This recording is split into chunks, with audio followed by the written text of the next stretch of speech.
Bismillahirrahmanirrahim. Shikues të nderuar, assalamu alaikum wa rahmatullah. Zoti ju ruajt kudo që jeni. U lehtësoft të gjitha problemet dhe të lartë që keni. Zoti xhallahu ala na i shëroft të smurit ton dhe na i lehtësoft të gjitha punët e kësaj bote. Mirë se takohemi edhe sot në takimin e radhës, me emrin e bukur të radhës, me ushqimin e radhës, ushqimin e zemrave, ushqimin i cili e mbush zemrën vullnet, ambicie, nga se e mbush dashurinë ndaj Allahut xhallahu ala. Dashuria ndaj Zotit xhallahu ala është e kundëruar, është me të vërtetë mahnica. Po e dashëm Allahun si duhet, do të ndronë jetën jonë për të mirë. Raportet mes vetë, do të jemi më tjetër, nga se tashmë zemra lëviz me bazë të kësaj dashurie. Ne kështu duhet të njohim Allahun xhallahu ala si të dashur, të afërt. Për këtë arsye edhe kam vendosur që sot të flas për një emër që na afron me Zotin xhallahu ala. Na bën që ta ndijmë afërsinë e tij, nga sa ai është afër. Prandaj edhe emri i tij është El Qarib. Allahu xhallahu ala thot në Kur'an: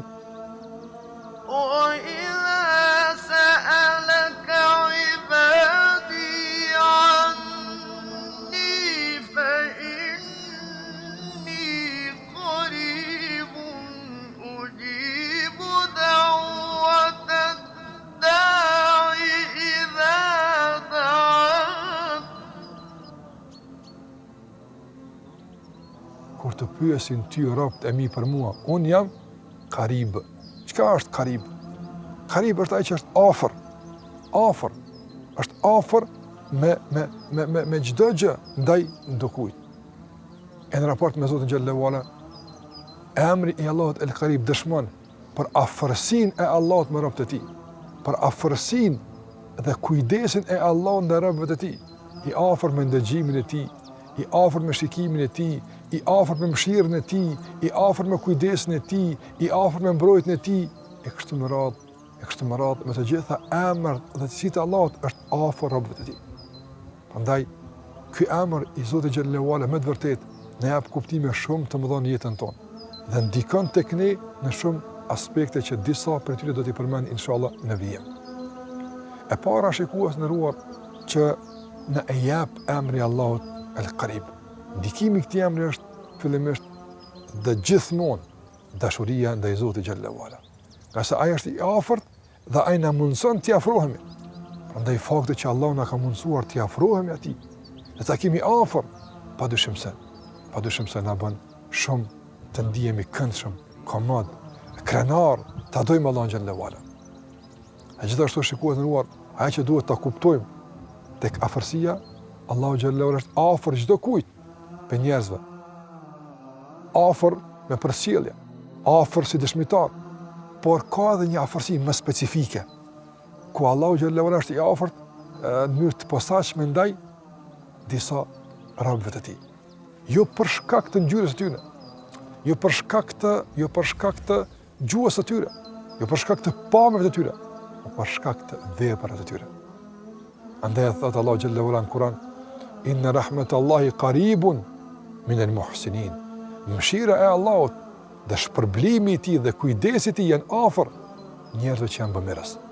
Prandaj pyetja e radhës është: a thua vallë, çfarë na afron ka Zoti xhallahu ala?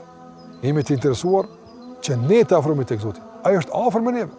Ai është afër, sikur thash, me përcjelljen e tij, me shikimin e tij, me ndëgjimin e tij. Dashtëm ne apo nuk dashtëm? Ai është dëshmitari i veprave tona. Andaj është afër. Por ne duhet të bëjmë tash që të afrohemi tek Allahu xhallahu ala, që ta fitojmë një afërsi më specifike, më të posaçme, që tashmë është e natyrës së shpërblimit, e natyrës së mëshirës, dashurisë e kështu me radhë. Prandaj, çfarë na afron tek Allahu xhallahu ala? Shikojeni ruar.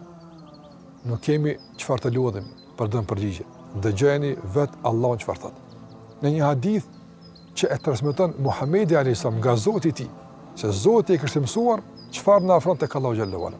Zoti tha se wa ma taqarraba ilayya abdi bi ahabba ilayya mimma aftaradtu alayh.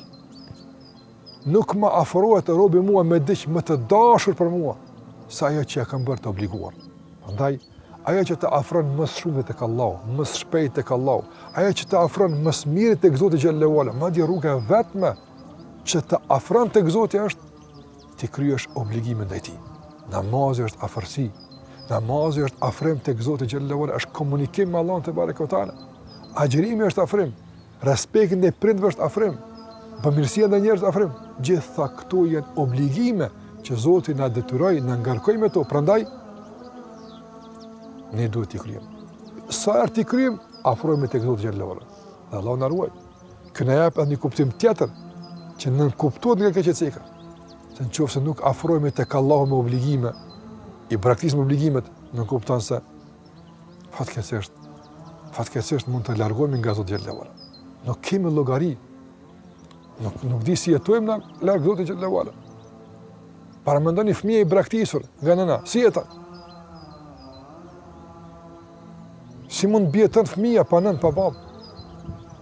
E lëre më si mund të jeton robi pa Zotin xhallahu ala, pa mëshirën e tij? Si mund të jetojmë pa falët e Zotit? Si mund të ngritem dhe të fitojmë pashurimet e Allahut xhallahu ala? Prandaj kujdes nga largimi prej Zotit xhallahu ala. Kujdes nga largimi i mëshirës së tij. Ti afrohemi Allahu xhallahu ala duke kryer atë që ai na ka obliguar. Pastaj Allahu thot: "Wala yazalu 'abdi yataqarrabu ilayya bin nawafil hatta uhibba." Dhe vazhdimisht robi vazhdon të më afrohet mua me punë vullnetare. Obligimet po tash kënë punë vullnetare nafile, si ka obligim.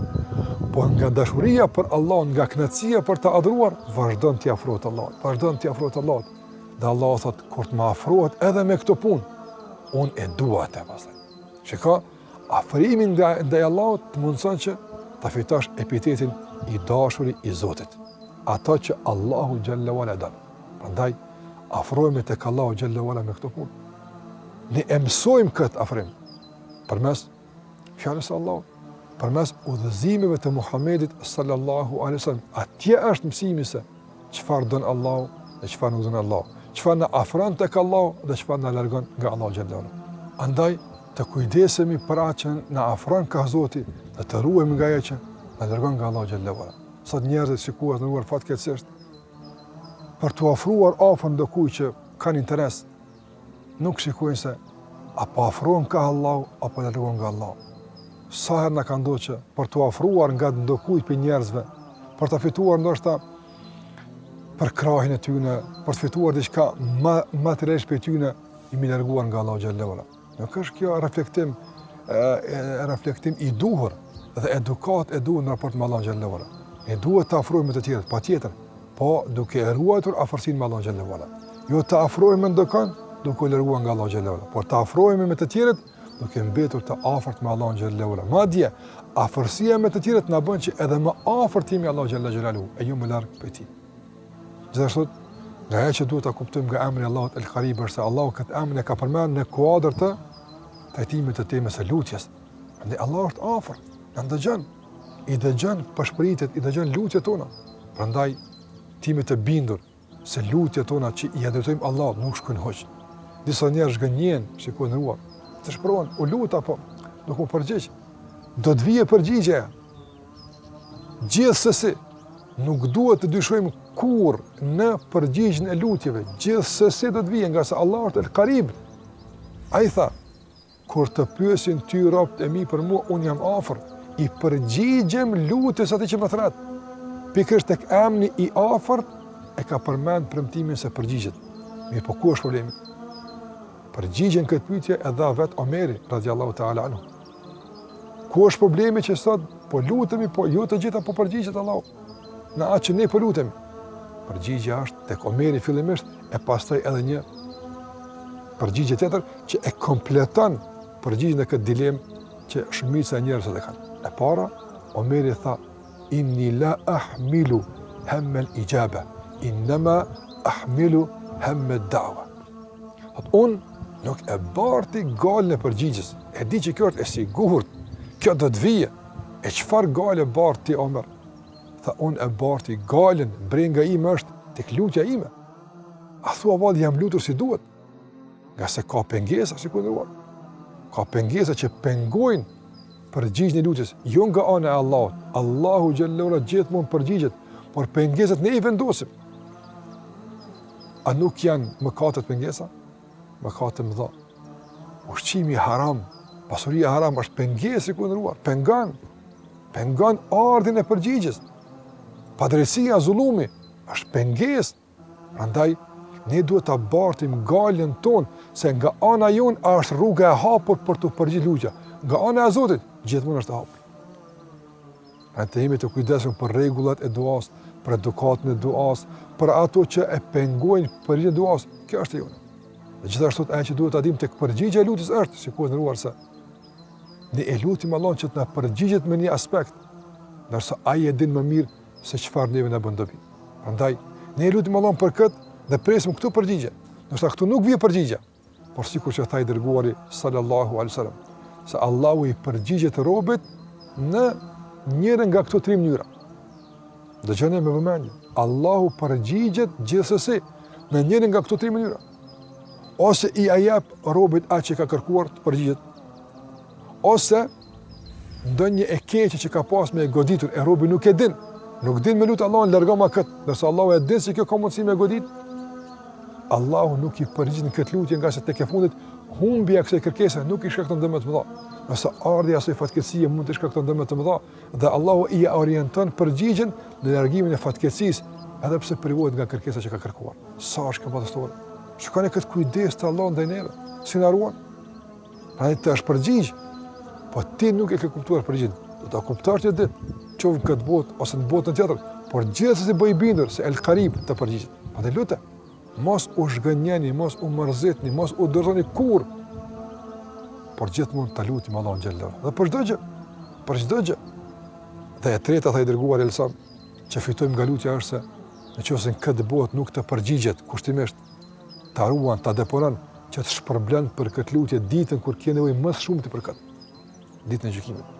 Do të kemi nevojë për fjalën më të vogël, për adhurimin më të vogël, për përmirësimin më të vogël që të rëndohet peshora dhe të shpëtojmë. Kemi nevojë e paramendon në ato faza kritike, në ato raste të vështira, kur hulumtojmë edhe për gjën më të vogël që ta rëndojmë peshorën, e nxjerr Allahu duan dhe thotë kjo është lutja jote, që nuk të jam përgjigjur në atë botë, ta kam ruetur për sot se e kam ditë se do të kesh vështirësi. E vendos në peshorë dhe kjo lutje që në këtë botë nuk fituam për mesaj, fitojmë xhenetin. A jemi të gatshëm të pranojmë këtë marrëveshje me Zotin? Po si jo? Andaj Allahu na përgjigjet gjithsesi, por ne duhet të jemi ata që e lutim si duhet, dhe ne duhet të jemi ata që e bartim brengën e anës tonë, ndërsa Allahu gjithmonë përgjigjet. Dhe përderisa Allah është i afërt dhe ka mundsuar robëve të tij afrohen, nga kjo afërsi ne duhet të rishikojmë edhe raportin mes veti. A jemi të afërt sa duhet? Si është afërsia e jonë me prindrit tanë? Si është afërsia jonë mes veti, burri me gruan dhe gruaja me burrin? Si është afërsia me fëmijët tanë? Si është afërsia me fëmijët tanë? Si është afërsia me farefisin tanë? Si është afërsia me popullin tonë, me shoqërinë tonë, me njerëzin përgjithësi? A jemi të afërt? A jemi të butë? Apo ofrojmë afërsi, apo fatkeqësisht fjalët tona na largojnë nga të tjerët, veprat tona na largojnë nga të tjerët, e nuk duhet të jetë kështu. Besimtari shikues nderuar, nga emri i Allahut El Qarib i afërti, përfiton gjithashtu edhe mjeshtrinë e afërsisë me të tjerët. Ai kujdes për fjalët e tij, për veprat e tij, për çdo gjë kujdeset që mos të jetë shkaktar i largimit nga të tjerët. Ai mundohet, po u larguan të tjerët, spaku ai nuk është shkaktar, por shkaktar janë të tjerët, ndërsa ai ka dhënë mundin maksimal që të jetë i afërt me të tjerët. Allahu ju shpërbleft dhe Zoti xhallahu ala na mundsoj të jemi afër tij gjithmonë me punë të mira, me fjalë të mira, dhe të jemi gjithmonë afër njëri-tjetrit në këtë botë, dhe së bashku me të dërguarin ton Muhammed alayhi salatu wasalam afër tij në xhenetin e Zotit nesër. Zoti ruaj.